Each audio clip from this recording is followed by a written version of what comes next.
The game maker makes an intense return to high potential in the hit series' second season, but Morgan's deadliest foe could threaten a key component of the show's identity. It appears by the end of the High Potential Season 2 premiere that Morgan's nemesis has big plans for the Lapped, and how his scheme unfolds could affect the entire series. ABC's highly lauded procedural opens its sophomore season just a week after the High Potential Season 1 finale, meaning the game maker's threats against Morgan and his attack on Ounce are still recent events for the team. Unsurprisingly, choosing to begin the action so close to where things left off has a significant impact on High Potential Season 2's story. High Potential Season 2, Episode 1 establishes a bigger game maker arc than expected. Procedural villains don't always get this much spotlight so early on. Threatening note in High Potential Episode 13. Anyone who forgot about Game Maker's ominous message to Morgan at the end of the High Potential Season 1 finale would be hard-pressed to forget about it after the Season 2 premiere, as Morgan flashes back to it multiple times.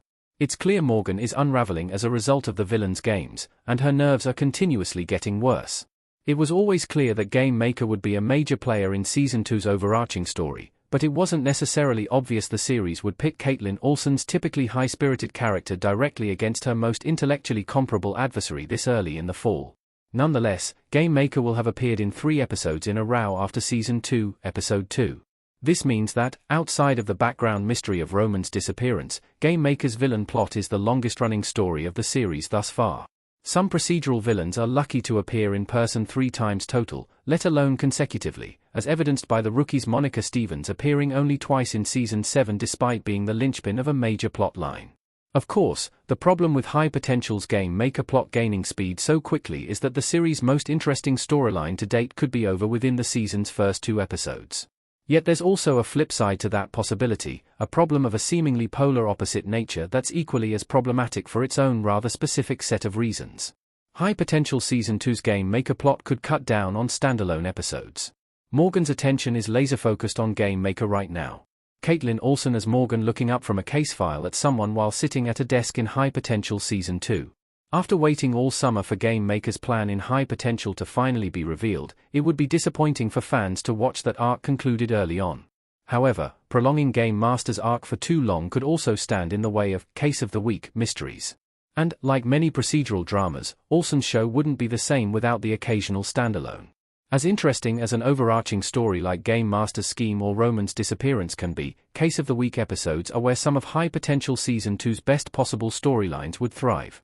Subplots involving supporting characters like Ludo or a possible romance between Morgan and Karadec are B-plot material of a nature that works best when the A-story doesn't demand extraordinary urgency.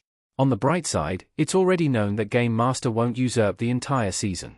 Episode 3's title, 11 Minutes, breaks the chess theme of the season's first 2 episode titles, Pawns and Checkmate. This suggests that, even if he isn't caught, viewers will receive at least a short reprieve from Game Master after his second appearance of the season. It's simply a matter of how long that break will last. Even with its expanded 18-episode order, High Potential can't give up too many episodes to Game Master without shortchanging its smaller storylines. And Season 1 already demonstrated that the series' episodic mysteries and their B-plots are important to the show's identity for more than simply developing the characters' relationships. Why High Potential Season 2 needs standalone cases to maintain its identity. The show's B-plots are at the heart of its most important themes. Daniel Sunjata as Adam Karadec holding baby Chloe in the High Potential pilot. Copyright symbol ABC, Disney, courtesy Everett Collection. One thing that might be obvious to fans of the first season that wouldn't be so clear to newcomers is that High Potential Season 2 premiere undercuts the general humor of the series. Because Morgan is unraveling at the thought her family has been threatened, there isn't much room for the levity that helped forge the ABC procedural's core persona. But that was predictable in Season 1, after High Potential Episode 11.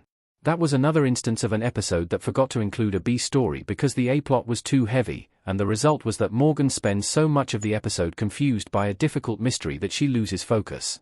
When High Potential goes full A plot, the show flounders. This alone might not lead to High Potential's downfall, but it's worrisome. The series didn't just succeed because it's a good procedural or because Morgan and Karadec have enticing chemistry. The series works because of how its separate genres combine, and there isn't much room for that if the show can't lead into new storylines without referencing the Game Master. For instance, Morgan's children in High Potential were her primary motivation for taking the consultant job. If we stay on Game Master too long, Ava's vital contributions to Roman's plotline could become buried by a newer story. They won't be focal points anymore, which hurts the series' true overarching mystery. By extension, it also hurts the series' themes about family. Morgan taking this job for the sake of her children was always the series' strongest hook. Plenty of other shows revolve around superhumanly gifted consultants, think Monk, but High Potential really brought the family members themselves into the story. If Game Master cuts into B-plots in a way that sacrifices that, perhaps he isn't the A+ villain we'd hoped.